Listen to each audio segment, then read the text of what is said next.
पिछले एपिसोड के लास्ट में हमने ग्वांगसिक को देखा था जो मून को बताता है कि शामन को टच करने पे उसने देखा कि वो सुनवो ही था जो मीटियर शावर वाली रात पिलर के पीछे खड़ा था। मून येबन और ओखुई को भी इस बारे में बताता है तो ओखुई कहती है कि जब पता चल गया है तो उसे अरेस्ट करो ना, वरना वो फिर से किसी का मर्डर कर सकता है। मून कहता है कि वो ऐसा नहीं कर सकता क्योंकि उसके पास कोई एविडेंस नहीं है और ओखुई से एक सिनेरियो इमेजिन करने को बोलता है। सिनेरियो में वो सुनवो को अरेस्ट कर लेता है तो जोंगमुक उससे पूछता है कि आखिर उसने किस बेसिस पे उसे अरेस्ट किया। तो मून उसे एक्सप्लेन करता है कि सुनवो मीटियर शावर वाली रात ग्वांगसिक के फार्म में था, मतलब उसके पास साइकोमेट्रिक पावर्स हैं येबन और ग्वांगसिक की तरह, और तभी वो येबन को टच करके जान गया था कि जीसुक कहाँ छुपी है। सिनेरियो में मून की बात खत्म होने के बाद उसे डिटेक्टिव ना और बेदियुक पागल खाना ले जाने के लिए आते हैं। मून कहता है कि हमें रेन पोंचो या मर्डर वेपन कुछ भी उसके पास से ढूंढना होगा, इसलिए किसी भी तरह येबन और ग्वांगसिक को उसे टच करना ही होगा।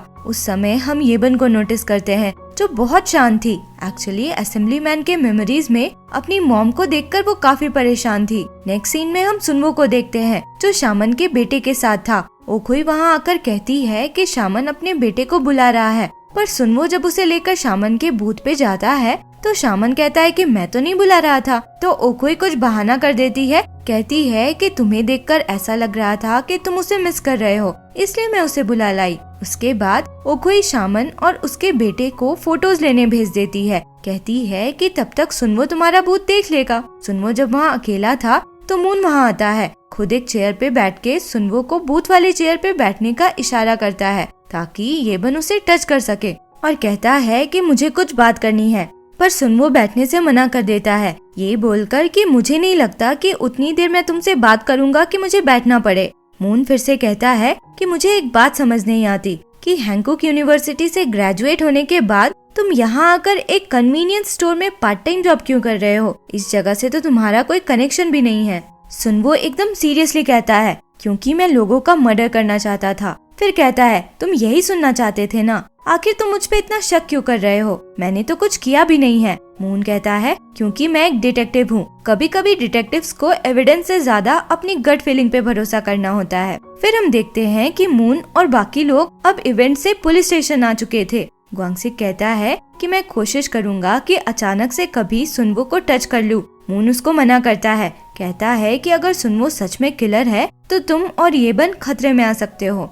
येबन मून से पूछती है कि फिर तुम क्या प्लान कर रहे हो? मून कहता है कि साइकिक्स के पहले भी तुम्हें क्रिमिनल्स को पकड़ता ही था, तो वैसे ही पकड़ूंगा। नेक्स्ट सीन में हम देखते हैं कि ह्यूनोक येबन के साथ उसकी मॉम के ग्रेव पे आई थी। येबन पूछती है कि मेरी मॉम मेरे एज में कैसी थी, तो ह्यूनोक बताती है कि वो बहुत पैशनेट थी, हर किसी को हेल्प करने को रेडी रहती थी, उनकी स्टोरी सबके सामने लाती थी, बहुत अच्छी जर्नलिस्ट थी वो। येबन पूछती है कि फिर उन्होंने सुसाइड क्यों किया? कोई नोट भी नहीं छोड़ा, न मेरे लिए न आप लोगों के लिए, किसी से कुछ कहा भी नहीं। ह्यूनोक बताती है कि मियोक ने असेंबलीमैन चा से शेयर किया था कि वो कुछ मुश्किलों से गुजर रही है। येबन पूछती है कि वो दोनों क्लोज थे क्या? तो ह्यूनोक कहती है कि हाँ क्लोज थे, बल्कि चा को तो एक टाइम पे तुम्हारी मॉम पे क्रश भी था। नेक्स्ट सीन में हम देखते हैं कि जोंगमुक डॉक्टर बोंग के दिए केस पे रिसर्च करने के दौरान एक लेडी से मिलता है जो उस समय हुए रीडेवलपमेंट स्कैम की विक्टिम थी। वो और बाकी विक्टिम्स उस समय काफी प्रोटेस्ट किया करते थे। जोंगमुक उसे फाइल में से एक फोटो दिखाकर पूछता है कि वो इसे जानती थी क्या? तो ये लेडी बताती है कि हाँ, ये तो उस प्रोटेस्ट कमेटी की चेयरपर्सन थी। वो एक सिंगल मॉम थी और कभी कभी अपने बेटे को भी साथ लेकर आती थी। जोंगमुक उसके कांटेक्ट इन्फॉर्मेशन के बारे में पूछता है तो ये कहती है कि कांटेक्ट करने की कोशिश करना बेकार है, वो तो मिसिंग है। फिर हम येबन और ह्यूनोक को देखते हैं, दोनों वापस आते हैं तो देखते हैं कि असेंबलीमैन चा डॉक्टर बोंग से मिलने आया हुआ था। मिलकर जब वो निकल रहा था तब येबन उससे पूछती है कि मुझे पता चला है कि आप मेरी मॉम से क्लोज थे। वो डायरेक्टली पूछती है कि मेरी मॉम ने सुसाइड क्यों किया? चा कहता है कि तुम्हारी मॉम बाहर से तो बहुत स्ट्रॉन्ग थी पर अंदर से कमजोर थी, उसे डिप्रेशन था जिसके लिए वो दवा भी खा रही थी। जिस स्टोरी पे वो काम कर रही थी वो उसे अंदर ही अंदर बहुत अफेक्ट कर रहा था। वो मुझसे शेयर करती थी पर उस समय मैं बिजी रहता था। उसकी डेथ से पहले महीनों तक मैंने उसे देखा तक नहीं था। येबन थोड़ी हैरान होती है क्योंकि उसकी मेमोरीज में उसने देखा था कि वो उसकी मॉम के कार के बाहर था। अंदर ह्यूनोक डॉक्टर बोंग से पूछती है कि क्या आप जोंगमुक से हाल में मिले थे? तो वो हाँ बोलते हैं। ह्यूनोक फिर पूछती है कि आपने मियोक की लिखी आर्टिकल्स क्यों कलेक्ट किया है, तो वो बिना आंसर किए जाने लगते हैं। तो ह्यूनोक उनको रोक कर पूछती है कि आखिर उस समय ऐसा क्या हुआ था, आप मुझसे क्या छुपा रहे हैं। डॉक्टर बॉन्ग कहते हैं तुम्हारी बहन ने सुसाइड नहीं किया था। फिर हम मून को देखते हैं, उसने बेद्योक से सुनवो के डिटेल्स मंगवाए थे। उसमें मेंशन था कि उसके डैड की डेथ हो चुकी है और उसकी मॉम मिसिंग है।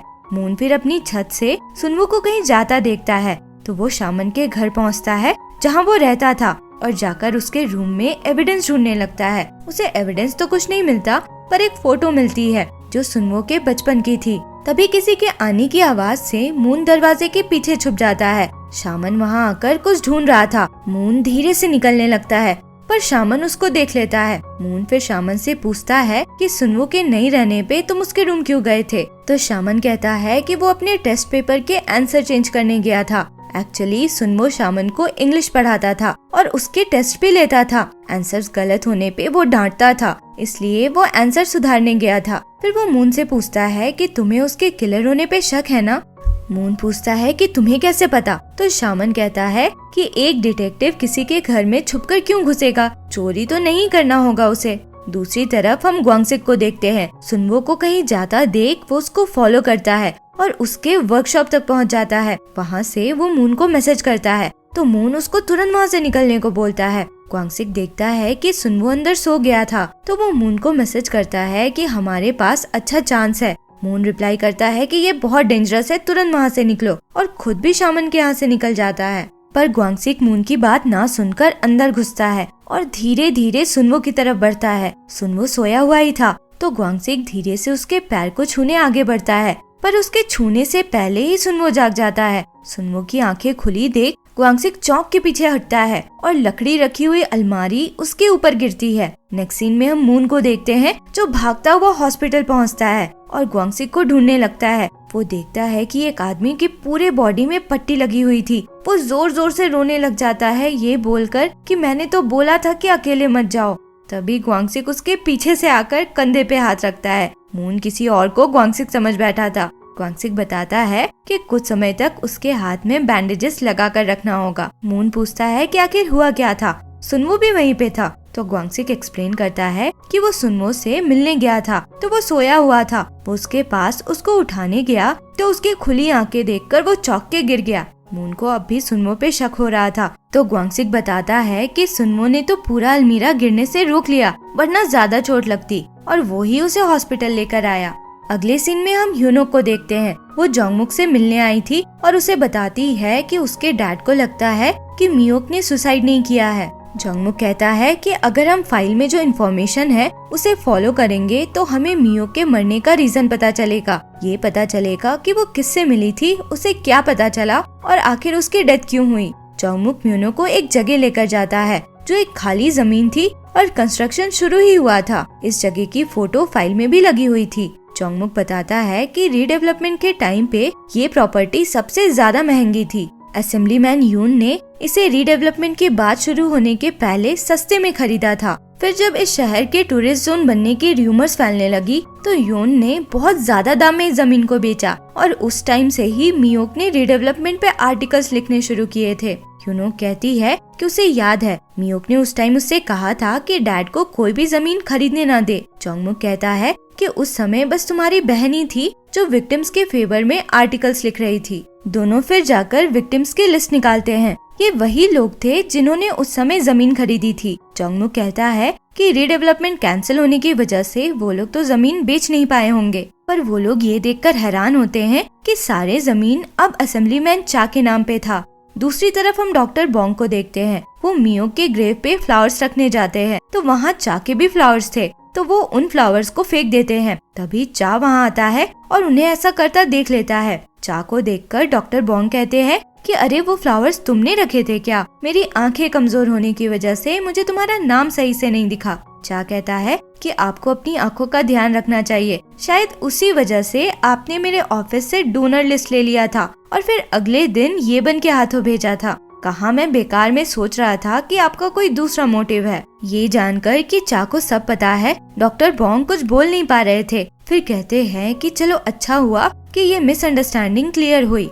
दूसरी तरफ हम मून को देखते हैं। वो एक जगह पहुंचकर सुनवो की बचपन वाली फोटो निकाल कर देखता है तो उसको रियलाइज होता है कि ये तो फोटो वाली जगह ही है। वो येबन को कॉल करके पूछता है कि सुनवो का इस शहर से कोई कनेक्शन है क्या। येबन कहती है कि उसने बताया था कि उसकी मॉम यहाँ की है, पर वो यहाँ पहली बार आया है। फोटो से ये क्लियर था कि उसने झूठ बोला है। मून येबन को वार्निंग देता है कि वो बिल्कुल सुनवो से ना मिले। फिर हम ह्योनोक और जंगमुक को देखते हैं। लिस्ट में बस एक ऐसा आदमी था जिसने अपनी जमीन चा को नहीं बेची थी। दोनों उससे मिलने जाते हैं और पूछते हैं कि बाकी सारी जमीन चा ने कब खरीद ली है। ये आदमी बताता है कि रीडेवलपमेंट के लालच में उन लोगों ने जमीन खरीद तो ली थी, पर रीडेवलपमेंट नहीं होने से दाम बहुत गिर गया था। उस समय चा ने मार्केट प्राइस से ज्यादा पैसे ऑफर करके सारी जमीनें खरीद ली। लोगों ने लॉस में ही ये सोचकर बेच दिया कि कुछ नहीं से तो कुछ बेटर है। जंगमुक पूछता है कि फिर तुमने अपनी जमीन क्यों नहीं बेची, तो वो कहता है कि उस जैसे इंसान को जमीन बेचने का मुझे मन नहीं हुआ। वही तो था जिसने सबको पहले जमीन खरीदने के लिए कन्विंस किया था।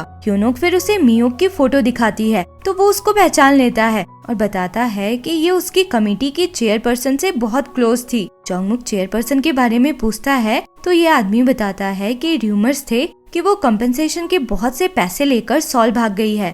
इधर असेंबलीमैन चा डॉक्टर बोंग को उनके घर ड्रॉप करता है। उस समय वो बहुत डरे हुए लग रहे थे और कांप रहे थे। दूसरी तरफ मून सुनवो के यूनिवर्सिटी पहुंचता है उसके बारे में पता करने के लिए। वहां उसे पता चलता है कि सुनवो ने ग्रेड स्कूल बीच में ही ड्रॉप कर दिया था। वहां जो आदमी था वो उसे एक फ्लायर दिखाता है जो असेंबलीमैन चा के लेक्चर का फ्लायर था और बताता है कि 3 साल पहले इसी लेक्चर के बाद उसने स्कूल छोड़ा था।